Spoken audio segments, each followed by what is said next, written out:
Olá, pessoal. Sejam todos bem-vindos para o nosso debate paracientífico. A gente experienciou agora algumas questões técnicas, mas a gente vai retomar aqui a nossa transmissão. E o nosso foco hoje é falar sobre a liderança interassistencial no contexto internacional. Então, a gente, aqui nesse evento, foca justamente em trazer temas relacionados à liderança dentro do paradigma consciencial. Então, os debates paracientíficos são um evento da Liderare, que é uma instituição que estuda a liderança dentro do paradigma da conscienciologia. E os debates paracientíficos são um evento para a gente trazer pessoas que têm experiências focadas na liderança e que a gente pode ampliar em cima desse paradigma. E junto comigo aqui, coordenando os debates paracientíficos, a gente tem a professora Silvana Elau. Olá, muito bom dia a todos, internautas que tiveram paciência de esperar o nosso problema técnico ser resolvido, e a todos vocês que estão aqui pela primeira vez. É um prazer estar nesse debate paracientífico.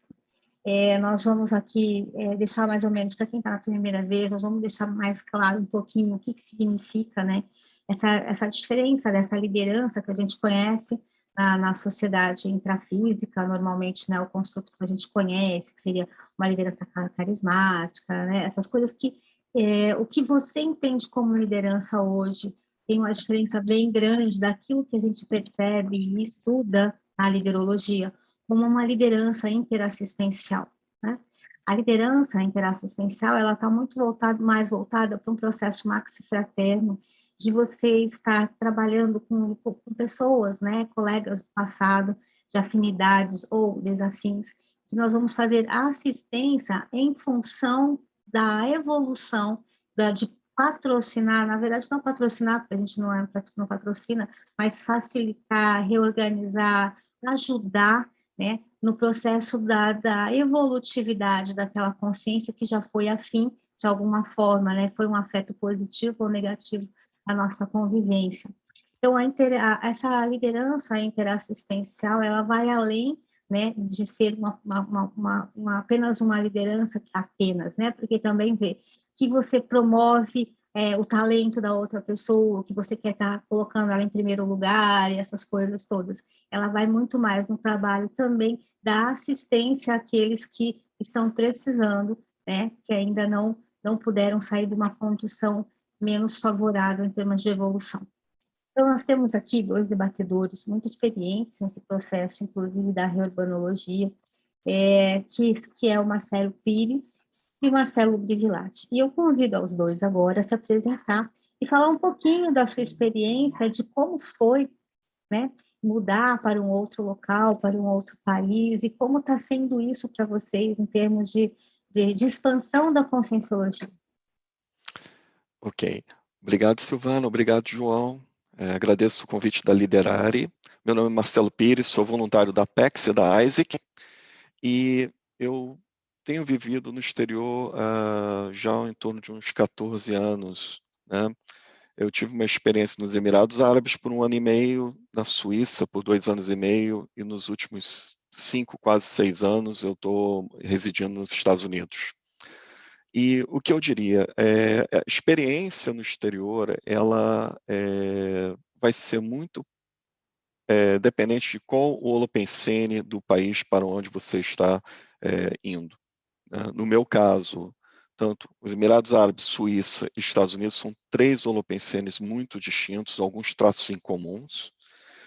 Você tem que observar bem as suas experiências, como que você está interagindo com o grupo local e o que você está alavancando de reciclagens de pontos positivos em você e nas pessoas que estão à sua volta, e aquilo que está te retendo um pouco mais. Então, cada local é uma experiência distinta, e a minha recomendação é que faça uma pesquisa antes de você mudar para o exterior, se você tem essa ideia, se possível, uma viagem exploratória, para entender como que vai ser essa experiência, quais são os desafios que você vai encontrar. Bom dia a todos. Meu nome é Marcelo Brivilati. Assim como Marcelo Pires, eu também sou natural do Rio de Janeiro e eu moro aqui na Suíça fazem 16 anos, vai fazer 17 agora. Ao contrário dele, né, eu tive uma experiência de viagens durante muito tempo, porque eu venho do meio esportivo, fiz várias competições internacionais, tive a oportunidade de conhecer vários países, várias culturas, mas é muito diferente você conhecer, você está viajando, passando algum tempo nessas cidades, não dá para você interagir muito com a realidade da cidade. E viver já é uma experiência muito diferente, né? É uma coisa mais ampla. E eu, particularmente, por estar na Suíça, que nós temos aqui oficialmente 4 idiomas, e um holopensene completamente distinto da maioria dos países que eu pude conhecer, principalmente por causa dessa diversidade, né? A Suíça é um país muito acolhedor. Eu, por exemplo, na cidade que eu vivo, aqui em Bienne, nós temos aí aproximadamente 100 etnias diferentes. Então, você está lidando aí com pessoas de tudo quanto é nacionalidade e a experiência ela é riquíssima. Eu fico imaginando como deve ser, né, para vocês, todo esse reencontro, né, de destino com essas consciências, porque, na verdade, a gente, quando está trabalhando no processo internacional, ou trabalhando, verificando esses outros grupos pensenes, né, normalmente a gente acaba ou se sentindo em casa ou não. Como é para vocês esse processo retrocognitivo desses grupos pensênios? Como é que vocês se sentiram nesse integrar-se, nessa interação com esses novos, com essas novas consciências, com esse novo grupo, ou não tão novo grupo que vocês participaram? Eu achei engraçado o Emirados Árabes, enfim, só para a gente começar a entender, né? Porque nos Emirados Árabes a conscienciologia não deve ter sido muito bem fácil de levar, né? Não, nos Emirados Árabes, naquela região do Oriente Médio, eu admiro qualquer pessoa que consiga manter a autopesquisa e desenvolvimento da conscienciologia de uma forma bem ativa, né? Digamos que naquele local foi um ambiente onde eu fui literalmente engolido, né? A série de aprendizados, né? Depois que você sai daquele bolsão, mas não foi o meu período mais produtivo. Como eu brinco às vezes, eu falo, foi o período de abóbora, né? Quando eu olho para a Europa, a maior parte das minhas ligações mais fortes são com os grupos que estão na Europa. Mas, às vezes, você tem que observar isso. Tipo, a minha ligação é tão forte com o ambiente que é um local que é mais difícil eu promover reciclagens, né? E eu senti isso também na prática no momento que eu fui residir na Suíça. Quando eu venho aqui falando de retropensenes, afinidade com grupos, né? Aqui nos Estados Unidos eu encontro pessoas, principalmente no ambiente profissional, que às vezes podem ser pessoas extremamente desafiadoras para você conviver ou interagir profissionalmente, mas eu me sinto em casa com aquela pessoa. E aí você tem que ficar atento. Por que você se sente em casa? Né? Porque você tem uma ligação com aquela pessoa de grupos que você participou no passado, sejam grupos béricos, grupos religiosos, né? E aí você tem que ter esse entendimento e verificar como é que é a melhor forma que você pode manter o relacionamento de uma forma que você não seja engolido por aquela cultura local, por aquele holopensene local. O que você acha, Brevilati? Então, Marcelo, na minha apresentação eu acabei esquecendo de falar que eu sou voluntário da Liderare e pesquisador do Colégio Invisível da Para-Reurbanologia. E nesse aspecto, eu tive uma experiência diferente da sua, porque eu acessei a Conscienciologia aqui na Europa. Eu não acessei no Brasil. Eu estava no meio esportivo e é um grupo, um holopensene muito forte, muito fechado. E quando eu terminei a minha carreira esportiva e vim para a Suíça, que comecei a acessar uma série de novidades para mim, principalmente em relação à cultura, mesmo tendo vivido ou participado de competições em outros países e ter trocado informações culturais, mas viver é diferente, não é? Então, minha cabeça ela abriu para uma nova realidade. E quando eu comecei a ver novas realidades, aprender uma nova língua, me interagir com a cultura, isso aí me propiciou acessar outras informações, e uma das principais informações que eu acessei foi a Conscienciologia. A partir daí, a minha vida deu um 360 graus, e eu comecei a fazer uma série de reciclagens. Por isso foi quando eu comecei a entender quem era realmente o Marcelo Brivilati. Muito interessante isso, né? Ter conhecido a Conscienciologia já inserido num novo grupo Pensene, né? Uma situação bem diversificada. E assim, mas na cabeça de vocês não vê assim nunca uma pergunta: o que eu estou fazendo nesse país? Por que eu estou aqui, né? Qual é a minha ligação com esse grupo? Vocês conseguiram ter algum tipo de insight, algum tipo de sinalética, do porquê que vocês foram parar e trabalhar no processo da Europa, né? No caso da Suíça, com 100 etnias diferentes. Como é que é isso para vocês? Eu acho que tudo que nós fazemos, Silvana, ela tem uma conexão com reescrever de uma forma mais positiva aquilo que nós fizemos no passado. Ou seja, é uma ressignificação, é uma reciclagem de antigos hábitos, né? E é isso que é a base da Conscienciologia, né? Uma Conscienciologia nada mais é do que uma ciência com um conjunto de especialidades para a gente entender como que nós podemos alavancar a nossa evolução como consciência, como ser, e como nós podemos promover essa evolução para as pessoas que estão na nossa volta. Então, eu acho que a minha ligação que eu tenho aqui nos Estados Unidos, e quando eu tenho contato com esses colegas e sinto uma harmonia, uma conexão com eles, me faz claramente linkar com o passado, tanto bélico quanto religioso, que são dois dos principais traços que eu observo na minha pessoa. Então, eu acabo estando aqui, de certa forma, para continuar com esse trabalho de autopesquisa, de reciclagens, e através do meu exemplo, do autoexemplarismo, de mostrar para tanto as consciências e as consciências físicas, intrafísicas, quanto aquelas que estão no extrafísico, né? Mostrar para aquelas consciências que existe um padrão diferente, existe um padrão mais positivo, mais homeostático, né? E no momento que você tem alguma ligação com essas pessoas, com essas consciências do seu passado menos ou mais distante, você acaba tendo um efeito maior quando você promove algum tipo de reposicionamento, de reciclagem, de uma postura mais evolutiva. O meu caso foi um pouco diferente, né? Essa relação, porque antes de acessar a Conscienciologia, eu tinha um sentimento que eu tinha fugido do Brasil. Eu tinha saído de uma realidade, né? Depois, principalmente, que eu comecei a me adaptar à Suíça, consegui a interagir mais, encontrar um emprego e começar a atuar socialmente, eu ficava com aquela sensação. Quando eu acessei a Conscienciologia, essas questões começaram a vir à tona. O que eu estou fazendo aqui? Qual é a minha relação com esse povo? Não é?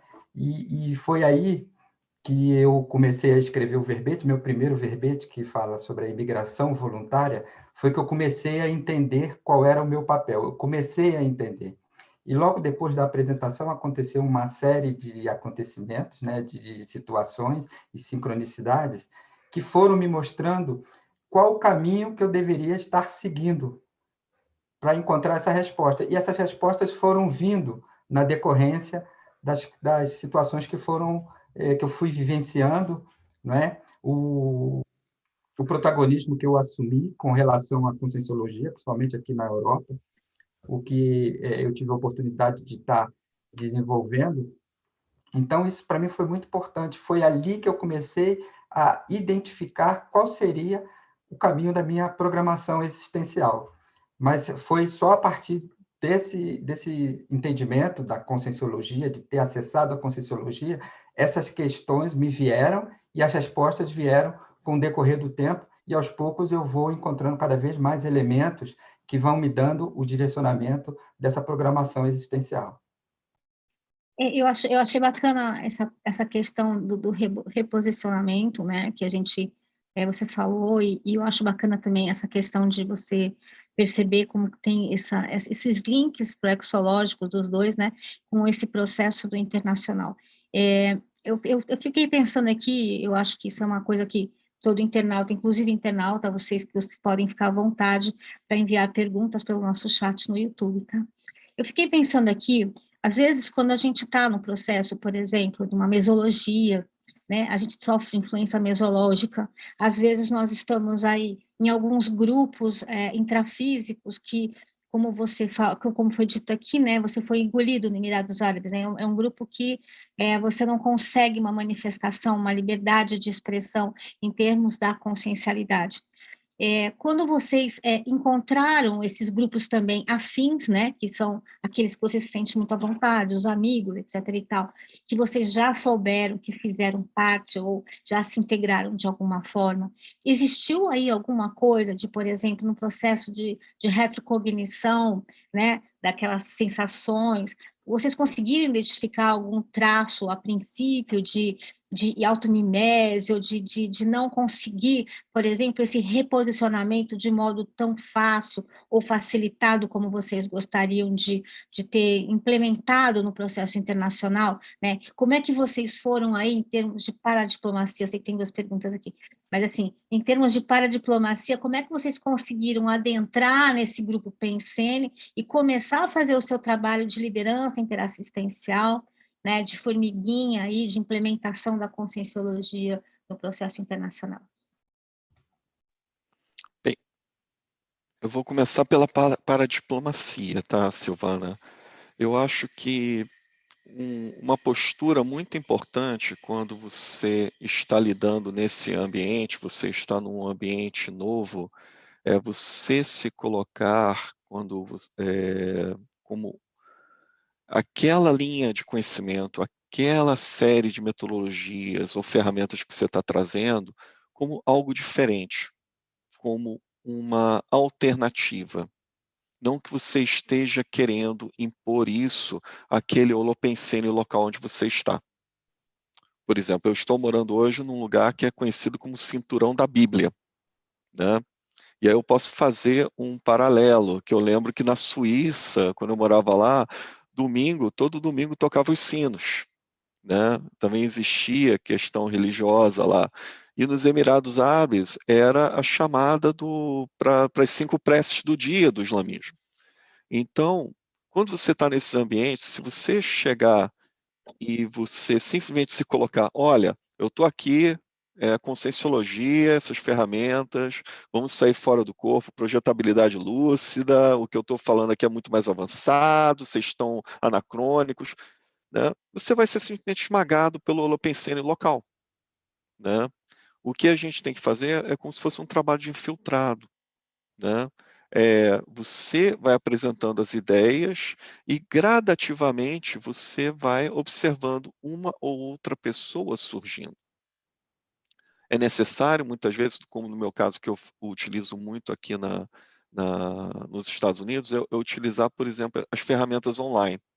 Como eu não encontro um grupo mínimo, uma massa mínima localizada na cidade onde eu estou ainda, né? Continuo trabalhando para ver se eu encontro um número mínimo de pessoas conectadas com as ideias da Conscienciologia aqui em Atlanta, mas você observa que eu posso utilizar de ferramenta online, de curso online, para disseminar essas ideias. E, principalmente, no meu caso, eu trabalho muito com tradução, né? Eu busco trabalhar com tradução das obras do português para o inglês, né?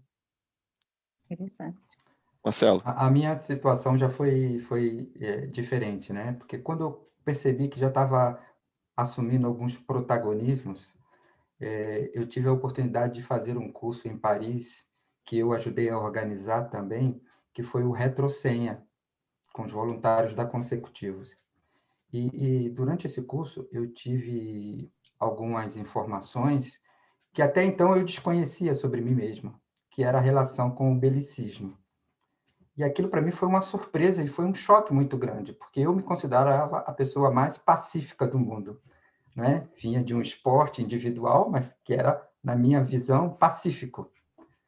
E aí, durante o curso, né, eu tive uma experiência muito forte quando eu encontrei a minha retrosenha. E me vieram flashes de minha atuação como líder bélico em várias vidas. Assim, numa questão de segundos, me vieram essas imagens. E aí eu percebi o tamanho da encrenca que eu tinha me metido. E, em sequência a isso, né, foram acontecendo algumas sincronicidades que que eu fui colocado em situações de liderança. E foi esse um dos motivos que me levaram a procurar o Colégio Invisível da Liderologia, porque para mim era um gargalo muito grande, né? É até hoje a questão da liderança, entender a liderança é complexo.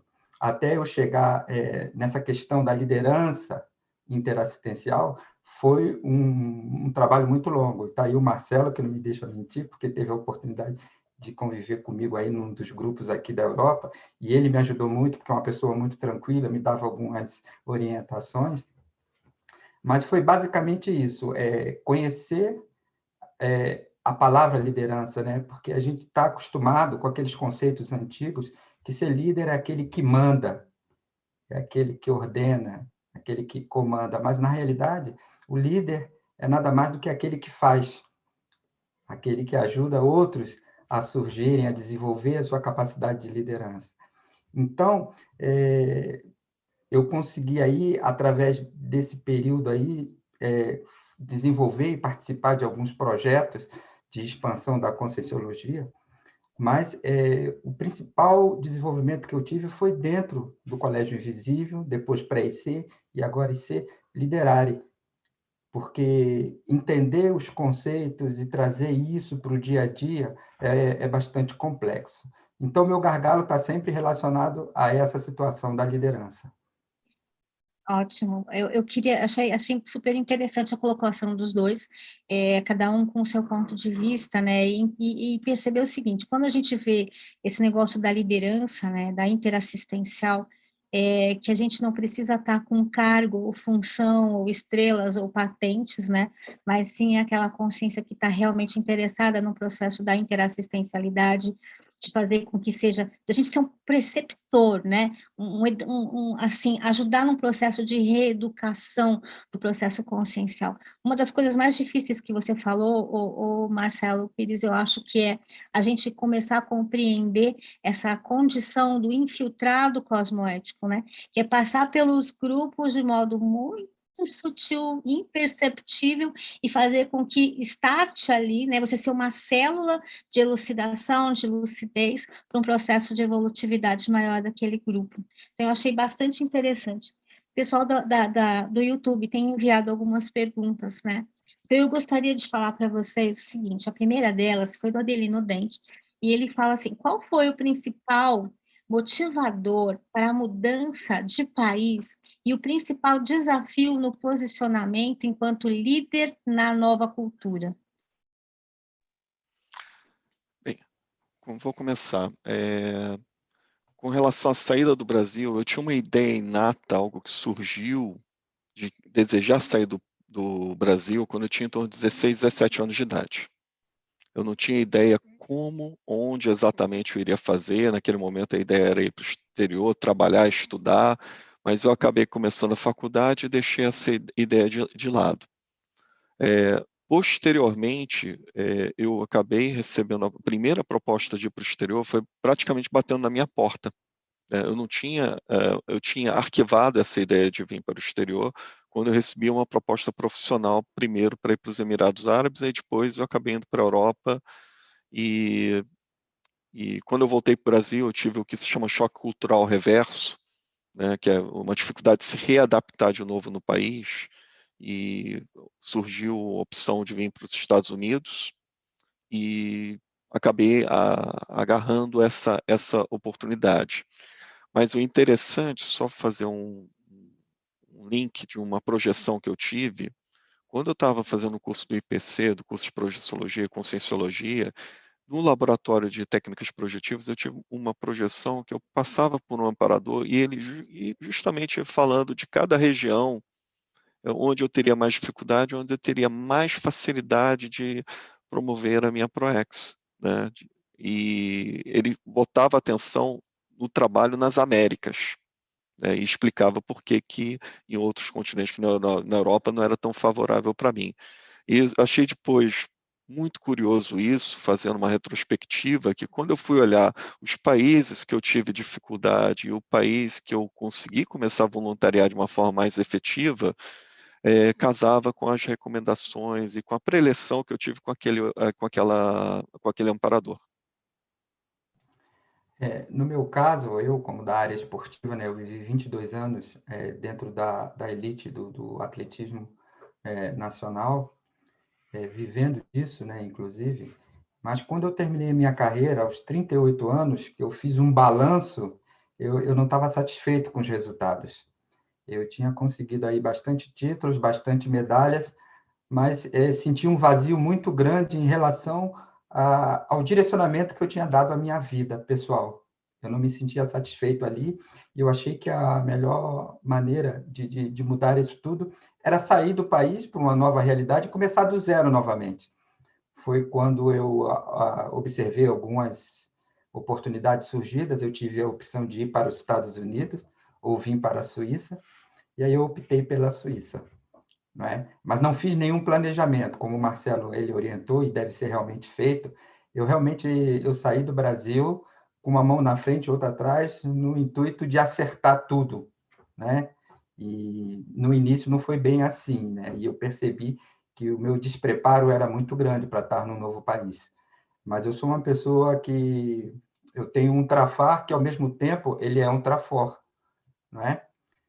Que é a teimosia, que pode ser a persistência e pode ser a teimosia. E aí, aos poucos, eu fui conseguindo me inteirar melhor aqui na Suíça, aprender a língua e viver de uma maneira muito melhor do que quando eu cheguei.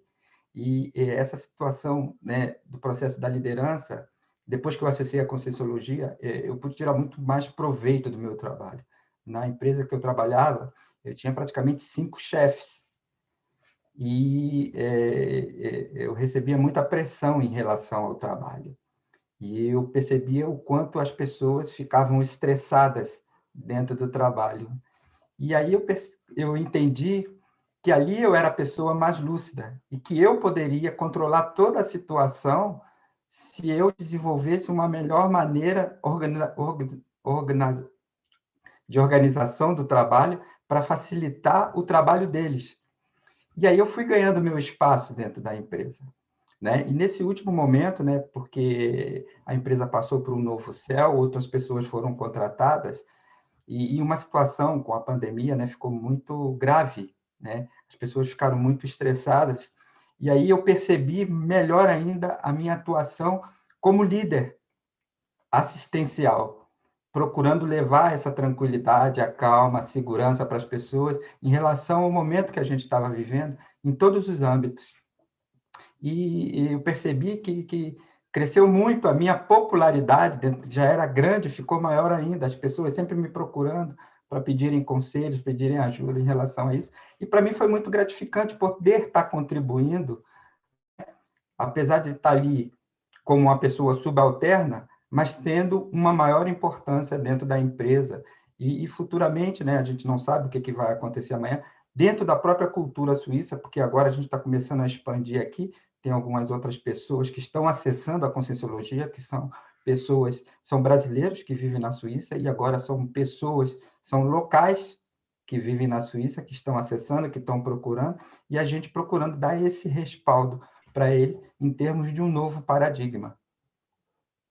É muito interessante o que vocês estão falando, e assim, sabe, Privilégio, você está falando isso daí, contando a sua história, me fez lembrar o quanto eu tive dificuldade também em processo de consultoria organizacional, em falar sobre bem-estar no trabalho, né, que é exatamente isso que você fala, de dar aquele apoio para os nossos colaboradores. Foi muito difícil tentar colocar esse tipo de conceito, né, que leva ao comprometimento organizacional, afetivo, que a pessoa compra, né, veste a camisa das empresas, etc. e tal. Não foi simples de divulgar isso para os líderes, né, porque exigia uma série de mudança pessoal, né, deles, né, em relação a tudo isso. E você foi sentindo na pele essa necessidade e foi modificando isso e trazendo isso para os seus subordinados. Então, eu acho que, às vezes, a gente tem um pouco na veia o processo, né, é paragenético esse negócio da liderança interassistencial. Eu acho que a gente vem trazendo como ideia inata e no escuro a gente vai trazendo, né, algumas pinceladas, a gente não tem todo um contexto já formatado, é uma ciência aí que está aí para a gente estar estruturando e ampliando todo esse conhecimento, mas você vê como cada um traz um pouquinho e forma esse grande quebra-cabeça que eu acho bem legal. Então, eu acho que está bem, esse bate-bola de vocês dois está bem interessante. A Yatra, ela fez uma pergunta aqui para os dois Marcelos, né? Incrível, foram Marcelos os dois, perguntando qual o maior desafio de vocês no convívio diário local em relação à postura de pesquisadores da Conscienciologia. Bem interessante, que falar de convivialidade sadia e Conscienciologia em ambientes diferentes não é tão simples assim. Vamos lá. Eu diria que, com relação à convivialidade dentro da Conscienciologia, o meu maior contato continua sendo com brasileiros, né? E através das ferramentas online, né? São poucas as pessoas que pesquisam ou continuam pesquisando Conscienciologia nos Estados Unidos, e a grande maioria que eu conheço, pelo menos, é de brasileiros, né? Então, eu acho que não é muito diferente da sua experiência, Atra. Eu acho que a experiência é muito semelhante. Marcelo? Meu maior desafio, principalmente agora que eu estou acessando outras etnias, né, falar sobre a Conscienciologia, mas o meu maior desafio ainda são minhas reciclagens. Acho que é importante focar nesse aspecto, a gente precisa fazer as nossas reciclagens, porque isso vai ajudar muito a compreensão do outro. Quando você percebe as suas próprias necessidades, quando você está lúcido para elas e que você faz esse esforço de melhorar cada vez mais, esse nível de convivialidade melhora. Isso começa dentro de casa e se expande, né, para fora dela. E quando você vai acessar uma outra cultura, você tem que ter um nível de abertismo muito grande. Isso, só para complementar, né, exatamente o que o Marcelo falou. Quando você entra com outra cultura, quando entra com outra língua, a forma da pessoa pensar é diferente, né? Então, eu acho que fica a nossa tarefa de utilizar a empatia para tentar entender o que a outra pessoa está tentando comunicar conosco, interagir, eu acho que fica maior. Então, a empatia junto com a reciclagem é um outro aspecto que a gente tem que considerar. O processo da comunicabilidade, né? Como é que eu vou acessar essas pessoas? E acessar do modo correto, né? Não como a gente entende que pode estar chegando. É bem interessante isso. Então, tem mais uma pergunta aqui da Eliane Stedley, do Campus Aracê, e ela fala assim, parabeniza os pesquisadores, e o tema, na pesquisa, na autopesquisa de vocês, a pergunta é, como é ser líder assistencial nesse momento de pandemia sem invadir a privacidade ou não ficar omisso? Pergunta de gente grande. Bem, e como a gente está falando de pandemia, né, eu acho que a pandemia trouxe uma mudança de plataformas e de ferramentas, né? Hoje estamos aqui com essa live aqui no YouTube. Tradicionalmente, se a gente fosse andar 10 anos no passado, todas as nossas interações estariam em salas de aula, em salas presenciais. Então, independente seja no ambiente corporativo, independente que seja em voluntariado, dentro da Conscienciologia ou fora da Conscienciologia, eu acho que as ferramentas online, as plataformas online, elas vieram para ficar. Elas vão mudar as nossas interrelações. Então, como que nós podemos ser líderes assistenciais sem invadir a privacidade ou não ficar omisso, né? Eu acho, de certa forma, essas ferramentas online, elas facilitam essa atividade nossa, esse dilema, porque a pessoa que está recebendo a informação, ela sempre tem a opção de desligar ou mudar para um outro canal, né? Então, se ela sentir que não está pronta para receber essas informações novas, ela simplesmente pode mudar para um canal de música, se quiser, né?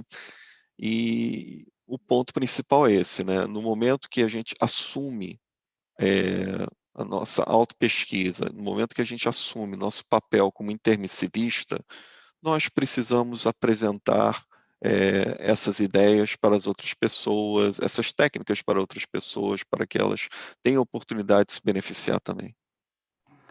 Eu já vou abordar um aspecto diferente, Marcelo. Eu parto do ponto também que para você ser um líder assistencial, você tem que se permitir ser assistido também, principalmente nessa situação de pandemia. A gente vê aí que está todo mundo aí propenso a ter a Covid, e eu tive a Covid aqui em casa com os familiares, e eu pedi auxílio às pessoas que eu prestava assistência. Então, eles tiveram a oportunidade de retribuir tudo aquilo que eu tinha feito por eles e se sentiram muito bem. E da mesma forma, você não está omisso para a sua realidade, porque em um momento você pode estar numa situação privilegiada, em outro não. E quando você se abre para receber essa assistência, você dá a oportunidade ao outro de ser importante na sua vida, porque ele já tem essa importância, mas ele não sabe. Mas quando ele percebe que ele também é importante na sua vida, ele passa a fazer um trabalho de maior amplitude. É interessante o que vocês estão colocando, porque mostra que um líder assistencial precisa ter uma certa cosmovisão, né? Como é que é essa abordagem em tudo isso aí. Vocês podem falar para a gente, por um acaso, quais são os principais riscos que um liderólogo, quando está atuando num grupo Pensene, numa outra, né, numa internacional, em outras culturas, ele pode estar, em que ele está inserido, pode acontecer, né? Como é que vocês entendem? Como é que essa cosmoética pessoal pode influenciar nessa liderança interassistencial, sem que seja um processo de estupro evolutivo mesmo, de você conseguir trazer isso com muito mais clareza? Quais são os principais erros, né, o que a gente pode ter? E vou emendar mais uma. Que técnicas vocês utilizaram para poder se inserir, né, como foi dito hoje ainda, como infiltrado cosmoético, e trazer essa conscienciologia para aqueles que estão já prontos, né, como receber essas informações? Como vocês podem explicar para a gente isso?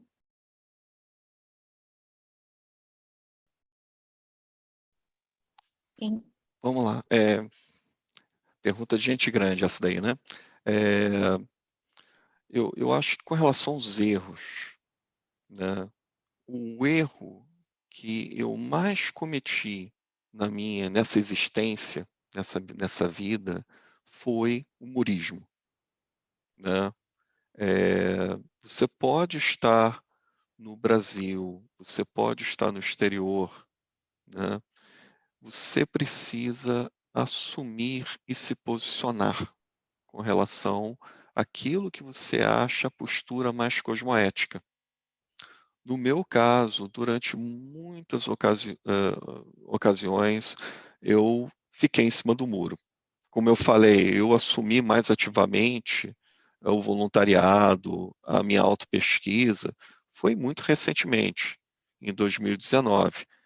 E você sente uma diferença quando você realmente se assume, você mergulha na autopesquisa e nas atividades interagindo com as pessoas, não só dentro da Conscienciologia, mas fora da Conscienciologia. Marcelo, muito engraçado você falando isso. Tem uma pergunta aqui do Leandro Giraldelli que vai exigir exatamente isso, né? Eu acho que o não processo do murismo. Ele pergunta o seguinte: como é que você lida com o nacionalismo e o que você percebe de positivo na sociedade norte-americana? Porque é uma Então, forma. com relação ao nacionalismo, o nacionalismo é um processo, digamos, ainda atual, mas que tem uma tendência a se tornar arcaico, né? Que é aquela postura de você querer defender o seu grupo, né? Nada mais é do que a expansão daquela pequena vila para cidades e por aí vai, né? E a gente tem que se perguntar, no momento evolutivo atual, no momento político e parapolítico do planeta, nós necessitamos das posturas nacionalistas, né? Quais são os processos que requerem isso? Eu, particularmente, eu me coloco hoje em dia mais como cidadão do mundo. Eu sou uma árvore sem raízes. Eu acho que no momento em que você acaba se abraçando numa ideologia nacionalista, você está restringindo até seu público de assistência, né? Então, o que acontece? Eu prefiro uma abordagem de que cada país, cada grupo vai ter seus trafores e trafares. E quando você olha para os trafores norte-americanos, eu acho que um dos principais que você observa é o empreendedorismo. E se a gente conseguir alinhavar ideias mais positivas com esse empreendedorismo, eles têm um potencial muito grande, né? E podemos colocar que essa mesma questão do nacionalismo eu traria também para outras frentes, como, por exemplo, a frente partidária, né? O que é importante é a gente sempre se sobrepairar. Às vezes você pode observar dois grupos discutindo e ambos os grupos têm pontos em que eles estão certos e pontos em que eles estão completamente errados. Mas eles param de escutar uns aos outros, porque o foco, muitas vezes, é trafarista, ou seja, os traços fardos, os defeitos, as oportunidades de melhoria, e não traforista, ou seja, aquilo que aquele outro grupo tem de melhor. Se a gente não observa os trafores uns dos outros, a tendência é que a gente nunca vai conseguir consenso. E eu provoco o grupo. Se você não consegue conversar com um colega que tem uma visão político-partidária diferente da sua, sem se irritar, você também não vai conseguir conversar com uma pessoa que seja extremamente nacionalista. Então, a gente tem que pensar, ok, onde que está o meu papel em reciclar, em tentar sobrepairar para que eu possa contribuir para um Estado mundial futuramente. E aí, Marcelo, nisso que você trouxe, eu queria até fazer uma pergunta, porque isso foi uma coisa que eu já cheguei a conversar com algumas pessoas sobre perfis de trafores de determinados países e a relação com temáticas de estudo da conscienciologia. Então, às vezes, em algum país pode ser uma temática que ela faça mais rapport.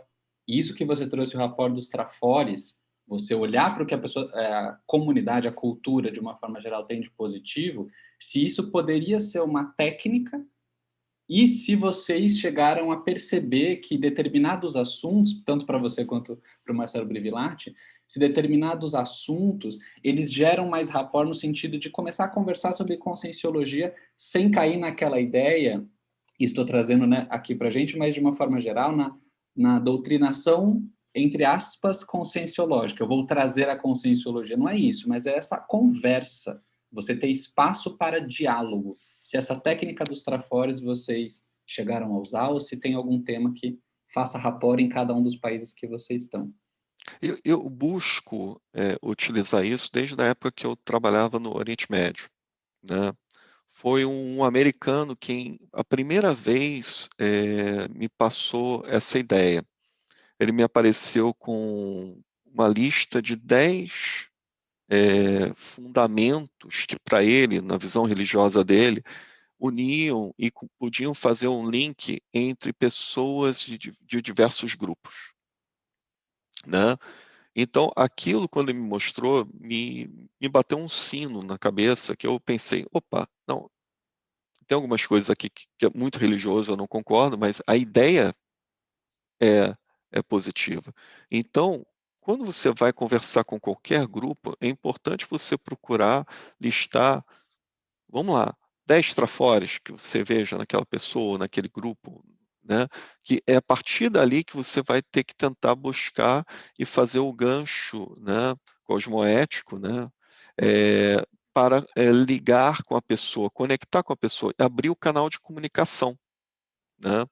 E esse canal de comunicação precisa ser o canal de comunicação em que você vai apresentar suas ideias e você também vai escutar as ideias do outro, né? E nesse processo pode acontecer daquela pessoa entender ou encontrar algum tipo de conexão com a Conscienciologia ou não. Particularmente nos Estados Unidos, o que se observa são 2 comportamentos, né, mais comuns, né? Um grupo sendo muito materialista e um outro grupo sendo muito místico. O desafio, em alguns momentos, é você encontrar pessoas que tenham uma abordagem de desenvolvimento como consciência de uma forma mais científica, né, sem gurulatria, sem misticismos, né? Mas essa abordagem de sempre buscar conversar usando os trafores, eu acho que é uma forma de você continuar interagindo com as pessoas até que alguém realmente se interesse.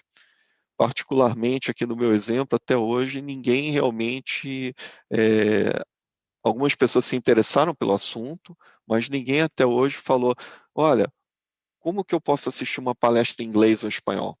Né? Ainda não tive essa experiência, mas a gente continua interagindo com os grupos. Muito interessante essa pergunta. Eu queria fazer uma pergunta para o Brivilati, que veio aqui. É o seguinte, em relação à reurbanização da Conscienciologia, a gente sabe que é uma das funções da liderança interassistencial, né? Como é que você vê a sua participação? Imagina, sem etnias. Como é que você vê aí no processo com essa visão mais ampliada aí de estar aí atuando no internacional? E outra, vamos supor, se eu tivesse que aprender com você, qual que é a principal dica que você daria para mim, para eu poder estar indo para o internacional aí e fazendo um trabalho de reurbanização em alto nível aí, em termos de liderança interassistencial? Vamos lá. Você sabe que a unidade de medida da Reurbex, né, da reurbanização extrafísica, são as megas reciclagens. Eu acho que tudo começa na gente. Hoje em dia, as pessoas elas não estão querendo opiniões, elas não querem conceitos, elas querem exemplos. Eu acho que parte do pressuposto é que você ser uma pessoa íntegra, honesta e ser responsável por aquilo que fala e cumprir as coisas que você faz, você causa muito mais efeito, não é? Ao invés de ficar dizendo ou ser muito teórico, acho que parte da prática. Eu acho que o grande diferencial aqui, para mim, dentro dessa questão, e eu estou escrevendo a respeito, né, que é a assunção da liderança interassistencial, eu comecei a fazer relação com as coisas que haviam acontecido a partir do momento que eu acessei a Conscienciologia. E todo o trabalho que eu pude desenvolver aqui junto aos grupos aos quais eu fiz parte, ou de alguma forma eu desenvolvi os grupos, ou eu coordenei os grupos, ou eu ajudei esses grupos, não é? Que é essa questão do autoexemplarismo. Não é uma questão de dizer faça, mas de você mesmo fazer e mostrar que é possível fazer. E mostrar para as pessoas que elas também são capazes de fazer, não é? Porque parte desse princípio aí, se um é capaz de realizar alguma coisa, eu acho que todos também são capazes de realizar. Desde que não seja coisas assim extremamente complexas, mas na questão das megas reciclagens, a gente precisa entender quais são as nossas necessidades. E entendendo as nossas necessidades, a gente vai no final das contas, compreender também qual é a necessidade do outro. Porque nós não somos muito diferentes entre nós. As culturas, elas trazem todos os seus processos, né, de outras vidas, de mimetização, de mimeses. Mas, na realidade, o ser humano ele funciona de uma única maneira, é um processo muito emocional. E a ideia agora, para agilizar esse processo evolutivo, é a mental somaticidade. A gente investir nesse conhecimento, porque investindo no conhecimento, a gente tem muito mais oportunidade de escolhas. Bem bacana essa proposição. E temos uma pergunta aqui do Marcelo Nascimento, Marco Nascimento, eu estou colocando Marcelo. É para os Marcelos, né, dos dois. Pela visão que vocês têm hoje, seria viável a divulgação da conscienciologia em outros idiomas, de modo continuado, como estamos fazendo hoje? Quais seriam os maiores desafios? Deixa eu falar com essa aí. Essa é justamente uma das principais atividades que a AISIC faz, né? A AISIC, ela busca promover, né, serviços interassistenciais, né, em outros idiomas para promoção da conscienciologia, né? E, por exemplo, você tem hoje no momento várias ICs, não só a AISIC, você vê eventos do IPC, OIC, fazendo eventos em inglês, né? Então, isso é um começo, né? Qual é a tendência? À medida que você tem mais pesquisadores se capacitando, que detenham aquele idioma como um segundo idioma ou como idioma nativo, você vai ter outros grupos, outras linhas fazendo palestras. Hoje a gente vê inglês e espanhol além do português. Mas, naturalmente, depois vai surgir alemão, vai surgir romeno, né? Outros idiomas vão surgir sendo praticados. Uma vantagem que se tem quando você utiliza o inglês e o espanhol é que a massa de pessoas que utilizam esse idioma como língua nativa ou como segunda língua é grande. Então, existe um potencial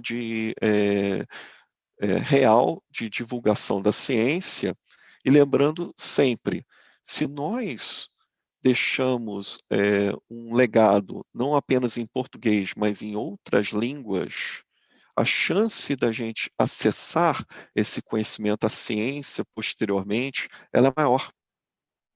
Digamos, se a gente tem um material da Conscienciologia não só em português, mas em inglês, que é uma língua internacional no momento, eu tenho a possibilidade de encontrar esses conceitos futuramente, estando morando em algum outro país da Ásia, da Europa, da África, onde quer que seja. Eu vou levantar aí uma reflexão para todos nós aí a respeito disso. Eu acho que a divulgação em outras línguas, ela é possível, mas a gente tem que considerar também que, pelo fato da Conscienciologia ela ter sido desenvolvida em português, existem palavras que a gente não consegue trazer o mesmo impacto quando traduzidas, ou seja, no inglês, ou seja, no espanhol, ou seja, no francês. Eu tenho encontrado essa dificuldade. Há coisa de 2 semanas eu dei uma palestra em espanhol e eu não consegui exprimir algumas ideias porque algumas palavras que foram traduzidas não tinham o mesmo contexto que tem em português. E aí eu faço contato aqui com algumas pessoas em francês e tenho a mesma dificuldade para trazer um significado, porque quando a gente fala em amparador, e a gente sabe que amparador em inglês é helpers, não é? Já não tem a mesma amplitude, não tem o mesmo significado que em português. E aí, quando eu traduzo para o francês, fica pior ainda. Entende? Então, eu acho que é isso que a gente precisa reconsiderar, porque a divulgação ela vai ser feita, mas a gente vai ter que encontrar um diferencial para trazer todo o significado que tem essas palavras para a gente quando a gente ouve em português, quando a gente aprende em português. E eu acho que esse diferencial vai ser o próprio pesquisador, através do seu exemplarismo nas atitudes, no comportamento e a maneira como coloca essas informações. É o desafio do tradutor, né? O tradutor ele tem que, não traduzir as palavras em si, mas ele tem que traduzir as ideias, né? Então, muitas vezes, uma palavra num idioma requer 2 frases em outro. Mas perfeito, Marcelo. Muito interessante mesmo. Deixa eu só fazer mais uma pergunta. Por exemplo, aqui a Andréia Xavier, ela pergunta o seguinte: se vocês fossem voltar para o Brasil agora, vocês teriam dificuldade? As dificuldades das reciclagens seriam mais fáceis? A outra, eu vou emendar uma na outra para os dois, tá bom? Quais seriam os valores que vocês ampliariam neste papel de liderança no exterior? Valores. Bem, a reciclagem. Eu acho que a reciclagem é um processo interno, pessoal, né? Então, a autopesquisa tem que ser uma parte da sua rotina, não importa em que país você esteja, né? Você pode frequentar diversos laboratórios, mas se você não fazer diversos cursos, mas se você não investir na sua autopesquisa, você não faz essa roda evolutiva girar, né? Eu creio que minha vivência é que a reciclagem ela pode ser tão difícil no Brasil ou no exterior. Eu acho que depende qual que é a sua rotina pessoal, antes de mais nada, né? E qual que era a segunda pergunta? Desculpa. Você está em A mudo. segunda é quais peraí. Quais seriam os valores que vocês ampliariam nesse papel de liderança no exterior? Valores é uma coisa bem séria, né? Quais seriam os valores que vocês ampliariam nesse papel de liderança no exterior? Eu acho que seria a autoliderança como um valor, né? Por que eu falo isso? Quando você está num local em que o grupo evolutivo que você tem contato, que está fazendo aquela pesquisa de conscienciologia é maior, às vezes você pode depender um pouco mais, entre aspas, depender um pouco mais dos outros, ou contar mais com a participação. Quando você está no exterior, dependendo do local onde você está, você pode ser o único representante de conscienciologia naquele país, né? Eu vou pegar o exemplo do Brivilat. Eu estive na Suíça, eu morei 2 anos e meio na Suíça. O que eu desenvolvi de conscienciologia quando eu estava 2 anos e meio na Suíça? Nada, né? Eu não assumi essa liderança, né? Você tem que entender que a autopesquisa, a autoliderança, ela é muito importante quando você está independente. O Marcelo já estava lá sozinho, ele teve suas experiências, participou dos seus cursos, e quando ele viu, ele começou a criar, construir alguma coisa estando no exterior, né? Eu digo, isso é trabalho de picada, né? Quando você está no exterior, dependendo para qual país você for, qual cidade você for, você pode ser um desbravador, né? Marcelo, o que você acha? É tudo uma questão de estratégia, né, Marcelo? Pelo meu passado, né, de outras vidas, né, o processo bélico, foram estratégias. Não que eu queira desenvolver a liderança, ela aconteceu por causa da minha atuação, né? Eu acho que talvez tenha a ver com o processo do esporte, né? Eu fiz um esporte que era um esporte individual, era atletismo, uma prova de 100 e 200 metros, e isso coloca muitas pessoas em evidência. Mas, no meu caso, eu já tinha parado com o esporte, eu acessei a Conscienciologia, mas quando acessei a Conscienciologia, eu ouvi muito o professor Laeno Loche falar o seguinte, e isso eu não vou esquecer nunca: faça do seu problema uma oportunidade de assistência. E, a partir daí, eu percebi quais eram as minhas necessidades. E vi também que as minhas necessidades eram as mesmas de outras pessoas. Então, começou todo esse processo a partir das minhas necessidades. Eu precisava desenvolver alguma coisa onde eu pudesse ter acesso mais fácil à conscienciologia. E, a partir da intencionalidade, as sincronicidades foram acontecendo e me colocando na hora certa, no momento certo, com as pessoas certas. Foi assim que as coisas aconteceram. E o processo da liderança veio depois, não é? porque você começa a fazer uma coisa porque você acha que é interessante para você e acaba sendo interessante para um grande grupo. E aí você começa a ter uma visão maior de conjunto e que aquilo pode beneficiar outras pessoas que não estejam naquele local, mas que estejam em outros também. Então, as coisas foram acontecendo naturalmente. E quanto à questão da Andrea, voltar para o Brasil, se as reciclagens vão ser mais fáceis, eu acho que toda reciclagem é difícil. Eu não tenho uma reciclagem que eu possa ter dito, isso foi fácil de fazer. E tem outras que eu ainda estou tentando e não tenho conseguido. Confesso que eu tenho muita dificuldade com algumas questões, ainda tenho alguns gargalos. Esta questão da liderança faz parte de um dos gargalos. Às vezes a gente fica obnubilado, às vezes a gente perde a lucidez e comete erros. Isso vai acontecer, por mais que a gente não queira, vai acontecer, e isso é em várias situações. E a segunda, né, as questões dos valores que ela pergunta, essa liderança interassistencial, ela é um valor. Saber desenvolver essa liderança. Eu acho que não é pensar só na gente. Eu lembro que no processo do esporte, eu estava muito voltado para mim mesmo. Foi só quando eu saí do Brasil, eu percebi que existia um mundo em volta de mim. Porque ali eu estava sozinho, eu não tinha minha cultura, não tinha as pessoas que falavam a minha língua, eu não tinha meus familiares, eu estava sozinho.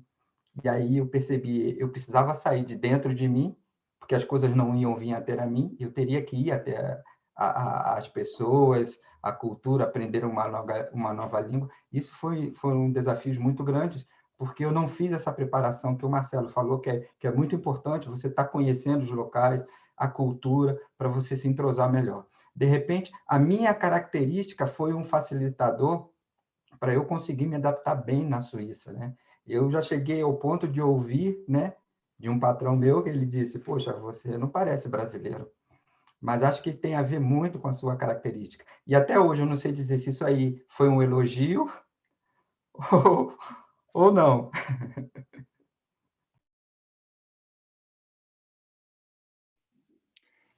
E aí, só fazendo também algumas pontuações das pessoas que comentaram, a gente tem pelo menos 4 países, tá, que interagiram. Então, Portugal, Suíça, Estados Unidos, Brasil, dentro do Brasil, uma série de estados, Amazonas, Espírito Santo, Paraná e Foz do Iguaçu. Então, o que é bacana também para o pessoal, eu queria só que vocês pontuassem, os dois Marcelos, né, sobre a sigla dessa instituição ISAC, que vocês comentaram. O que quer dizer essa sigla, tá? Para quem também está no exterior, busca até querer contribuir com esse trabalho de tradução que o Marcelo trouxe, que é complexo em qualquer tipo de estudo. A gente tem estudos que nasceram na Alemanha, que vêm para o Brasil e necessita de um ajuste, às vezes, de conceitos. Então, esse trabalho é um trabalho grupal. A gente não entende a conscienciologia como algo que é fechado, que o professor Valdo falou, está certo e pronto, acabou. A gente está em construção e essa tradução ela exige um trabalho também de vários cérebros, né, várias cabeças. Então, queria só que vocês explicassem um pouco mais a sigla dessa instituição, para quem tem interesse, e pontuar para o final do debate também, a gente vai falar de algumas atividades da Literare, de outras instituições, mas são atividades online. Então, quem hoje está no exterior e fala português, existem uma série de atividades da Conscienciologia que são online, justamente para transpor a barreira física, mas para a informação e a energia chegarem, para a gente ter esse processo dinamizado em qualquer canto do planeta. Ok. ISIC, ela significa Intersistential Service for the Internationalization of Conscienciology. Okay? Serviços interassistenciais para a internacionalização da conscienciologia. Você pode encontrar ela no site isicons.org, né? E a gente trabalha muito com essa parte de integração linguística da conscienciologia e de divulgação das ideias, principalmente em inglês e espanhol, atualmente. O pessoal tem uma equipe de tradução simultânea. Hoje, pela primeira vez, a equipe da ISIC fez tradução simultânea para o inglês e para o espanhol da tertúlia matinal. Né? Eles fazem as traduções dos eventos que nós temos no domingo, do Fundo Interassistencial, e em alguns eventos também do curso de Fundamentos, que a gente tem aos sábados à tarde, e alguns serviços de tradução simultânea também para outras ICs, né? E soma-se a isso algumas lives que nós fazemos, convidando pesquisadores em diversas línguas. 2 semanas atrás, o Brivilat estava com a gente falando em espanhol sobre o tema de pesquisa dele, e também tradução de livros, em cooperação com o pessoal da Editares. Então, o pessoal tem trabalhando bem firme na divulgação da Conscienciologia em outros idiomas, e se você tiver interesse em voluntariar e divulgar a Conscienciologia em inglês, espanhol, alemão, qualquer que seja o idioma que você domine, entre em contato com a gente, que a gente está sempre à busca de voluntários, tá?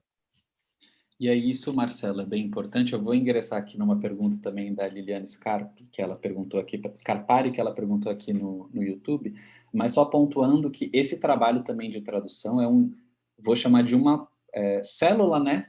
Mas que faz uma diferença muito grande, e um exercício para a gente conseguir, cada um depois de um tempo, quem tiver interesse, óbvio, mas atuar nessa liderança interassistencial no internacional.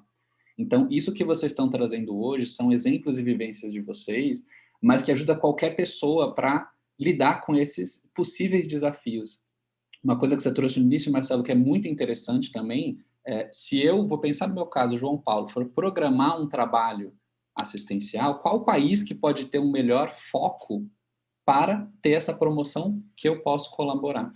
Para a gente justamente não ficar esperando as pessoas do internacional, mas a gente ter uma ação mais proativa. Então, essa iniciativa que você trouxe, eu acho que é muito bacana para quem está assistindo e para a gente também que está participando do debate, porque o nosso processo de recomposição grupal, ele vai para muito além simplesmente do Brasil. A gente hoje entende na Conscienciologia que a gente tem várias vidas, possivelmente vivemos em vários países. Então, como que é, se eu tenho interesse, esse movimento de qualificação para essa recomposição grupal, mesmo que as pessoas não estudem Conscienciologia? Você trouxe um ponto que é muito sério. A pessoa não precisa obrigatoriamente ser uma pesquisadora, mas eu estou aberto para conversar, eu estou aberto para ter esse contato e promover uma recomposição e uma troca, uma interassistência de aprendizados. Então, só emendando, se quiserem comentar, depois eu emendo aqui a pergunta da Liliana.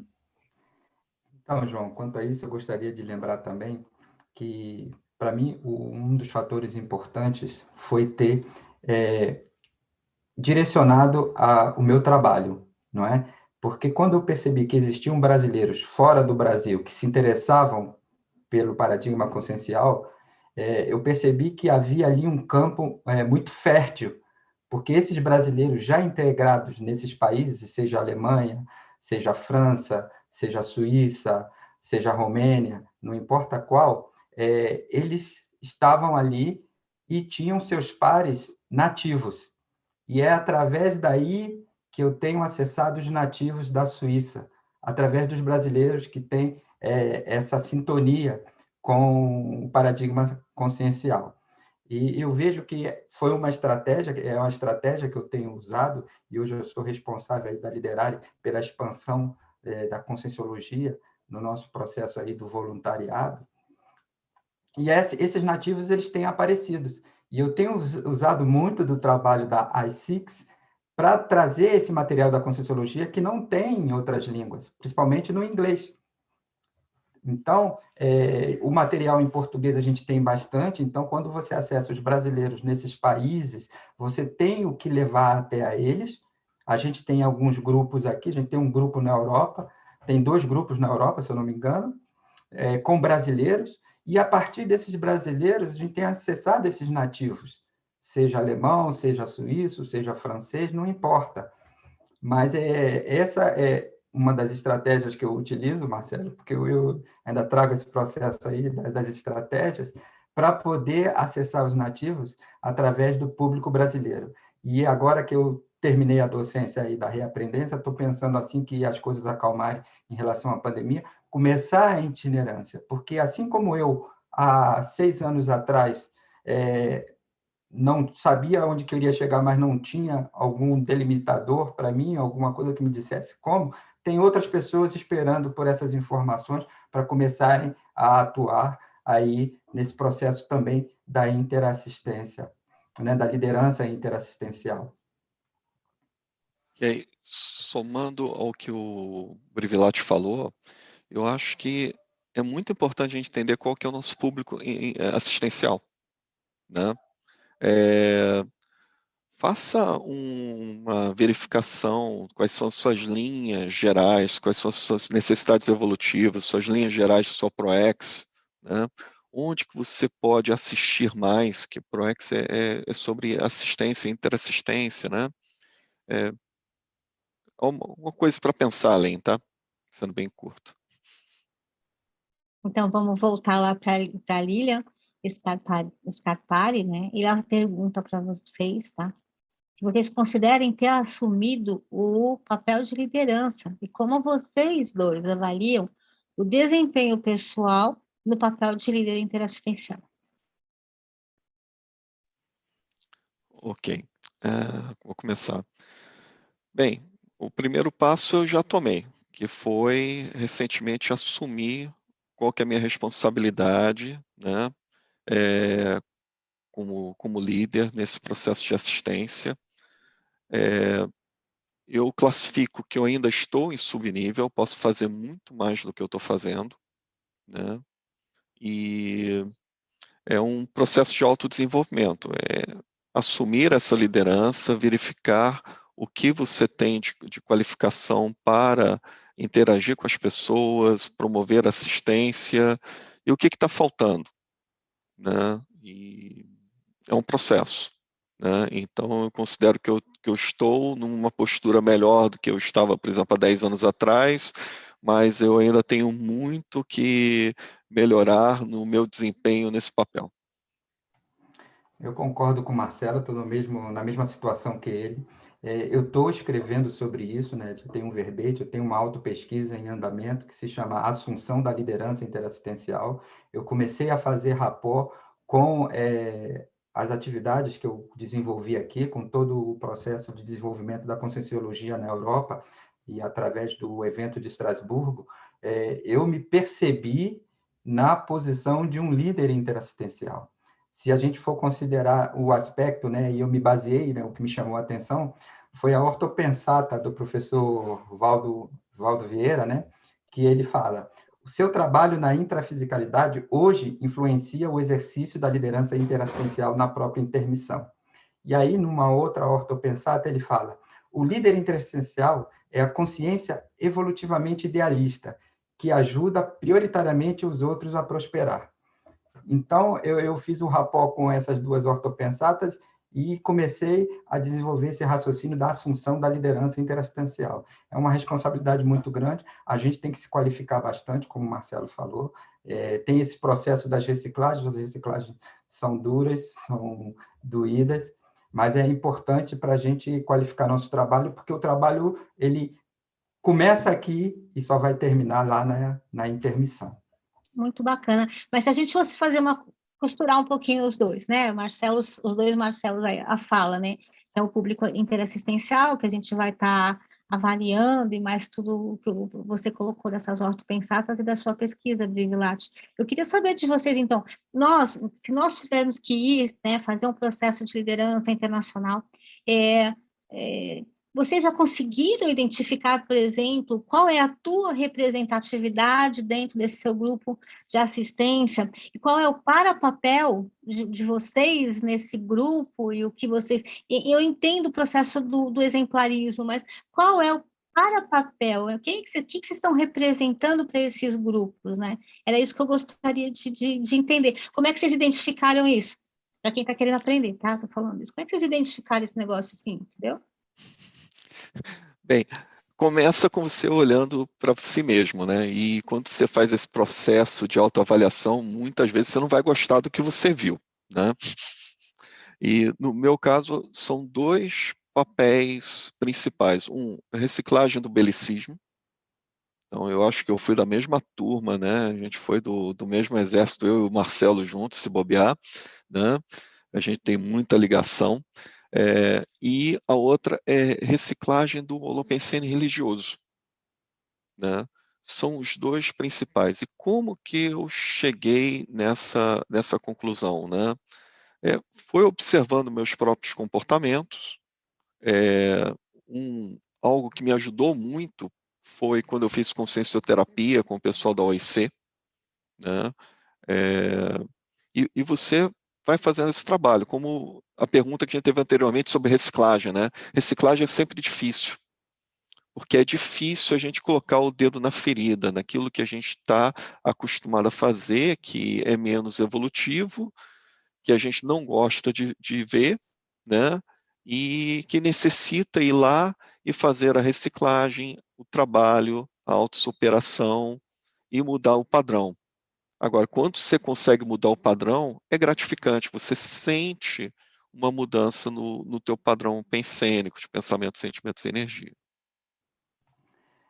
É interessante, porque a gente está acostumado muito a conceitos, né? E a fórmulas, e algumas ideias. Eu penso o seguinte, quando a gente pensa aí no maxi-mecanismo, né? No mini-mecanismo interassistencial, né? Na mini-peça do maxi-mecanismo, eu acho que todos nós somos líderes interassistenciais. Às vezes a gente não quer assumir esse papel por causa da responsabilidade que traz, mas de alguma forma nós estamos atuando como líderes interassistenciais. Eu acho que não podemos ficar esperando um momento para assumir. É importante ou esperar que tenha condições para assumir isso ou alguma outra situação. A gente tem que entender que o momento é agora, é aqui, agora, já. A gente não tem que esperar condições que estejam propícias para a gente assumir uma posição que já é nossa. A gente tem que começar a desenvolver isso e a trabalhar em prol do melhor para todos. E o melhor para todos não significa que seja aquilo que a pessoa quer, mas sim aquilo que ela precisa. E o que nós precisamos agora nesse ponto é começar a fazer esse trabalho aí, visando esse desenvolvimento da humanidade aí, porque quando a gente voltar aqui, isso aqui tem que estar melhor do que quando a gente deixou. Eu acho que só para completar aí, né, que você está falando uma coisa muito séria, eu acho que em termos de liderança interassistencial, a gente não pode fazer o que a gente quer, mas o que todos precisam, né? Que é bem diferente do que a gente às vezes acha que o mais certo, o mais correto, mas o que aquele pessoalzinho que está conosco precisa realmente, nem sempre é aquilo que a gente acha que deve ser feito. Em todo caso, nós estamos aí para aprender, né? E aí vem mais uma pergunta para o Brivilate, tá? Que é da Maria Conceição, e que ela pergunta assim, se há diferenças na direção interassistencial, tá? Do seu país para outros, o internacional. Aí ela manda abraço e agradece a todos vocês. Eu acho que a liderança interassistencial, o papel que a gente assume é independente de onde você esteja, né? O trabalho que eu desenvolvi aqui, eu também desenvolvo no Brasil. Eu acesso as pessoas, eu contato as pessoas, a gente faz relação. E isso pode acontecer, seja nos Estados Unidos, com o Marcelo. Ainda há pouco eu conheci uma menina que está nos Estados Unidos, logo, logo vou estar indicando para ele, porque vai ter mais oportunidade de acessar essas pessoas que estão descobrindo a conscienciologia agora. E eu conheço pessoas, algumas sincronicidades me levam a acessar pessoas que têm afinidades com isso. Eu acho que você desenvolve um campo de assistência, o teu processo energético, você está o tempo todo trabalhando o teu holopensene nisso, as coisas vão acontecendo, vão chegando para você, e é importante estar lúcido para essas coisas que estão acontecendo ao seu redor. E aí você vê essas oportunidades, e aí você vai tendo essas percepções que vão te levando a novas direções. Você tem que estar aberto, você tem que estar atento para o que está acontecendo em volta de você e propiciar a oportunidade de outras pessoas alcançarem o teu patamar evolutivo. E aí, pegando esse ponto, né, Marcelo, que você trouxe agora, o que a Silvana falou, que eu acho que é um desafio nesse momento evolutivo que a gente está, é superar esse egão que normalmente a liderança traz, que é eu vou, eu salvarei, eu, né? Eu tenho o poder bem entre aspas, tá, gente? Porque quando a gente vai olhar para uma cosmovisão do universo, multidimensionalidade, maximecanismo, essa ideia de poder, ela é muito pequena, né? Então, acho que esse exercício dessa superação desse egão, do achar que eu sei o que o outro precisa, antes de perguntar, antes de escutar, antes de me abrir também para ter esse contato com a realidade, o micro-universo, como a gente traz na Conscienciologia, do outro. E aí a gente crescer junto e às vezes olhar uma forma de manifestação que eu não tenho e que posso aprender. E aí, nesse sentido que você trouxe da liderança interassistencial, Brivilati, nessa assunção, uma reflexão que eu faço com os debates que a gente vem fazendo, da seriedade que é a gente assumir os nossos trafores e colocar aquilo que a gente tem de melhor, que não quer dizer o perfeito, o ideal, mas é a gente colocar de forma proposital o nosso melhor. Então, a gente pode ter potenciais de liderança interassistencial que a gente não assume. E aí é justamente o convite que eu acho que essa vida traz para a gente. As pessoas que acham que fizeram algum curso intermissivo, tiveram aquele impacto cosmoético de, nossa, dá para ser diferente? Entendeu o recado? Beleza, agora vai lá, volta no país, no estado, que você ressomar, que você nascer de novo, e exercitar, colocar essas ideias em prática. Então, acho que hoje o momento que a gente está aí, a liderologia, né, a proposta literária é essa, é esse valor da autoliderança para propositalmente atuar como um líder interassistencial no meu potencial hoje. Amanhã eu vou estar melhor, amanhã eu posso entender mais. Eu acho que essa gradação de liderança interassistencial ela é muito ampla, né? Então, quando a gente fala de trabalhar na próxima intermissão entre vidas com liderança interassistencial, isso é uma meta que a gente está justamente se qualificando para. Então, acho que é muito sério esses pontos que a gente está trazendo hoje, de a gente, de fato, assumir o potencial que a gente tem, porque senão a gente também pode chegar, que nem você falou, Brivilati, ter uma série de escolhas na vida, fazer o balanço, né? E, opa, eu tenho potencial para, mas eu acho que eu não estou dando aquilo que eu tenho de melhor.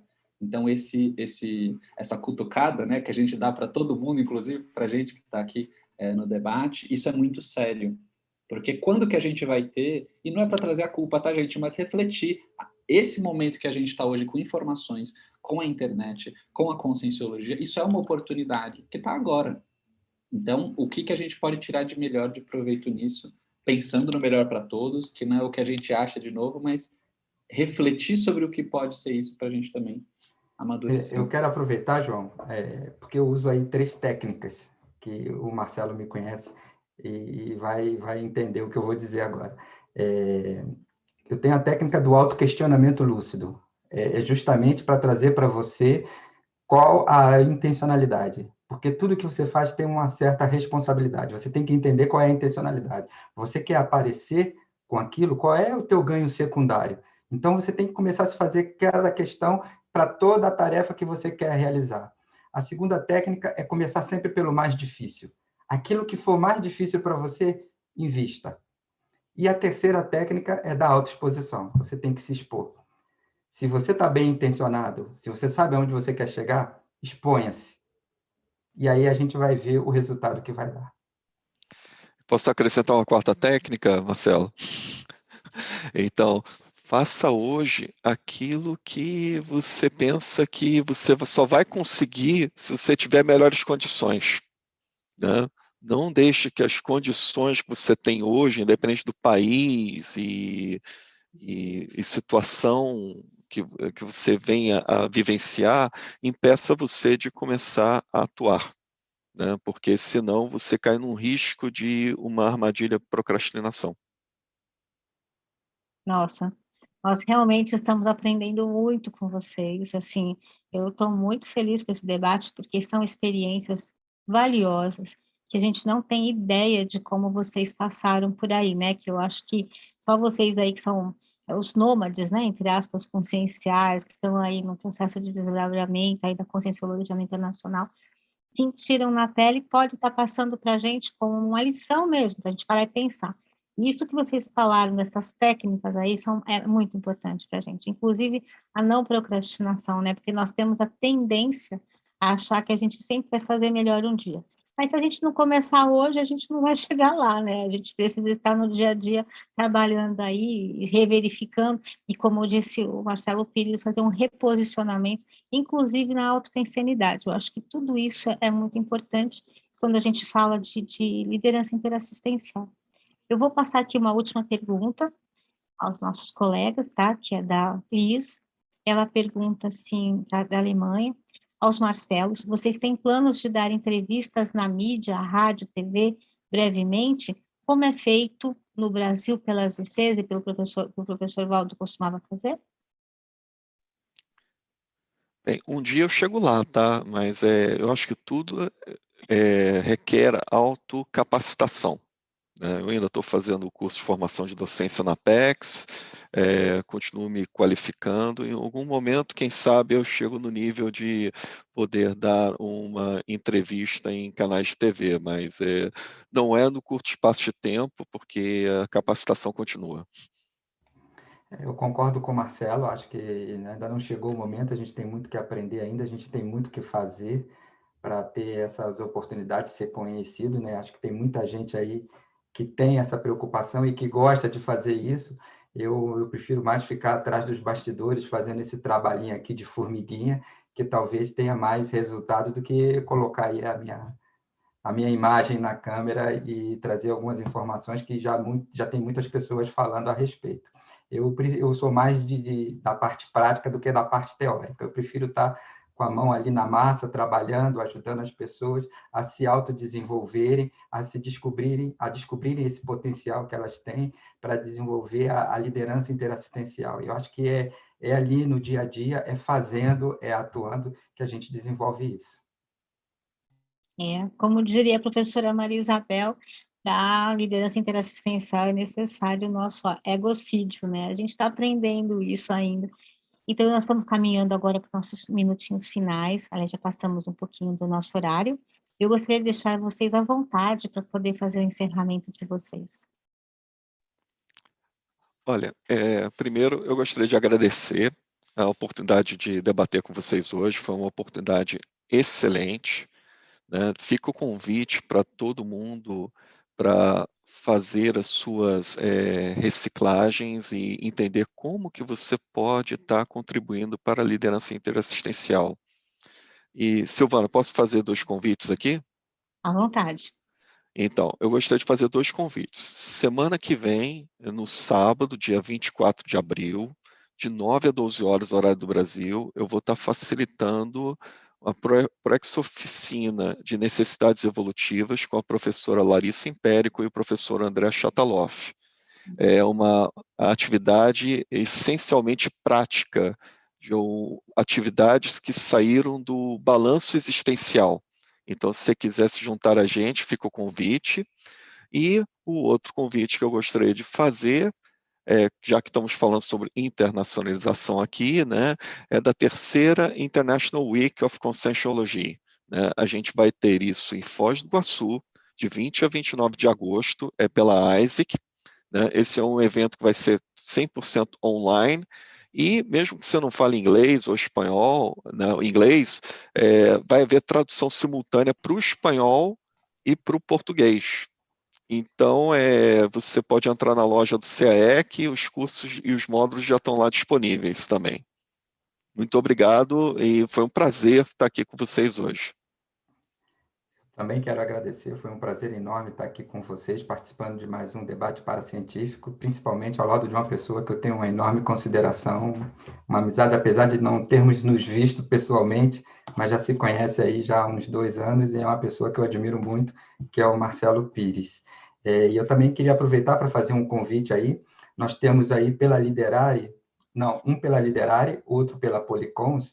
No dia 24 de abril, na próxima semana, nós teremos o Autoliderança Evolutiva. E eu vou estar atuando como professor, junto com a Simone Zolé e o Fábio Marques. E no dia 15 de maio, nós teremos pela Policons o curso Empreendedorismo Evolutivo. E eu vou estar atuando com a Simone Zolé e o professor Adelino Denk. Muito obrigado aí a todos. Eu gostaria muito de agradecer a vocês dois. Foi um prazer enorme estar com vocês aqui nesse debate paracientífico. Sem dúvida, foi muito esclarecedor. Muitos exemplos, então o exemplarismo está aí à tona, né, para a gente poder ver como vocês participam e até o processo sabe, da autocientificidade, de perceber que ainda precisam de algumas reciclagens. Marcelo Pires, eu percebi que você tem esse exemplarismo muito forte também. Eu acho que isso mexe muito com todos nós que queremos fazer esse tipo de intervenção na liderologia interassistencial. Eu só tenho a agradecer a vocês, e aí eu vou passar para o meu colega terminar as nossas agradecimentos a vocês, tá bem? É isso, pessoal. Eu acho que foi um debate muito rico. A gente fala desses temas que eles são específicos, mas ao mesmo tempo trazem contextos gerais, né? Como é que a gente pode se qualificar e cada vez mais expandir essa tarefa interassistencial. Então, com certeza a gente aprendeu muito. Refletindo sobre o debate, eu e a Silvana, a gente pensou, né, que mais para frente pode ser a gente, então vamos absorver o máximo possível desses dois pesquisadores aí. Mas todo mundo que participou também no YouTube, a gente quer agradecer. Foram muitas perguntas, a gente chegou até 29 acessos, o pessoal está presente até agora, firme e forte, então a gente quer agradecer bastante. Os debates paracientíficos, eles ocorrem sempre no terceiro domingo de todo mês, tá? Então, no próximo mês, a gente vai passar as divulgações também certinho, os temas, os debatedores, mas a ideia é a gente sempre ter essa continuidade na expansão e aprofundamento da ciência e liderologia, não para trazer a verdade absoluta, mas para a gente refletir e debater sobre esses conceitos que eles são avançados e que a gente já pode começar a aplicar. Foi o que a gente falou bastante hoje. Então, pessoal, é isso. A gente quer agradecer muito e nos vemos aí nos próximos debates. Até lá. Até lá.